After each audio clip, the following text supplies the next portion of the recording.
Assalamualaikum warahmatullahi wabarakatuh. Salam sehat dan salam Planters. Perkenalkan, nama saya Ki Asra. Saya dari PT Penjima. Saya peserta PLP ketiga bidang tanaman angkatan ke-24. PT Penjima mengusahakan dua komoditas utama, yaitu kelapa sawit dan karet. Seorang planters untuk mengetahui kultur teknis tanaman mulai dari pembibitan, planting, pemeliharaan, persiapan panen, pengangkutan hasil produksi sampai dengan hasil minyak yang kita hasil dari TBS. Seorang planters juga wajib mengetahui sistem manajemen air, jalan dan jembatan. Ini merupakan urat nadi dari sektor perkebunan. Kemudian agribisnis adalah suatu pengusahaan dalam skala besar yang memiliki upaya menambah nilai tambah komersial, menghasilkan produk sesuai dengan keinginan pasar. Adapun peluang dan tantangan sektor perkebunan, yaitu peluangnya sebagai sumber bahan pangan, sumber bahan baku energi, sumber bahan baku industri, dan bertambahnya jumlah penduduk. Kemudian tantangannya adalah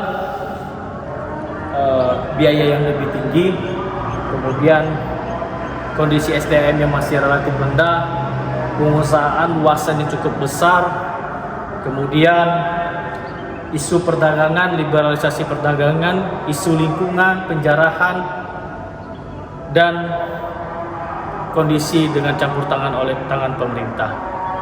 Kemudian dalam sektor perkebunan kita mengenal namanya sistem manajemen mutu atau SMM, yaitu di mana mutu tersebut yang kita kenal adalah TQM, Total Quality Management, yaitu sistem manajemen yang berorientasi pada kepuasan pelanggan dengan kegiatan yang diupayakan benar sekali atau first right time melalui perbaikan berkelanjutan dan memotivasi karyawan. Ada 8 prinsip sistem manajemen mutu. Yang pertama adalah customer focus, kemudian leadership, involvement of people, kemudian process approach, kemudian system approach management, kemudian continuous improvement, kemudian factual approach for decision making, kemudian mutual benefit, supplier relationship. Dalam perkebunan juga saat ini perkembangan era, kita wajib menerapkan ISO 9001. Sini kita harus bersaing terhadap isu-isu negatif internasional.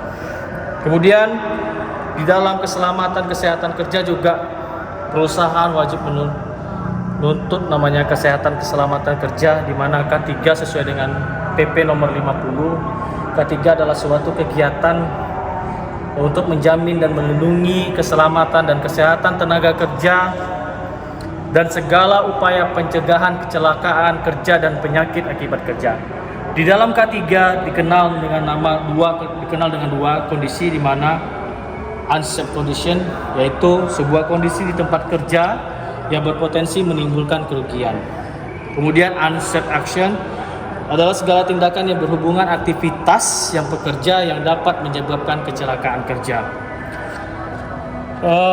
Perusahaan juga dituntut dalam kebijakan dan komitmen K3 ini harus tertuang, di mana kebijakan K3 itu perusahaan sudah memiliki upaya pencegahan untuk menjamin dan melindungi keselamatan dan kesehatan pekerja dari kecelakaan kerja dan penyakit akibat kerja. Kemudian kepatuhan terhadap regulasi, kemudian perbaikan yang berkelanjutan. Kebijakan ini wajib ditandatangani atau di leading oleh seorang pucuk pimpinan, kemudian berkonsultasi dengan perwakilan serikat pekerja atau P2K3. Kita ingin sektor perkebunan ini semakin maju, PT PEN5 khususnya, semoga PT PEN5 menjadi juara, berkah dan jaya. Demikian dari saya.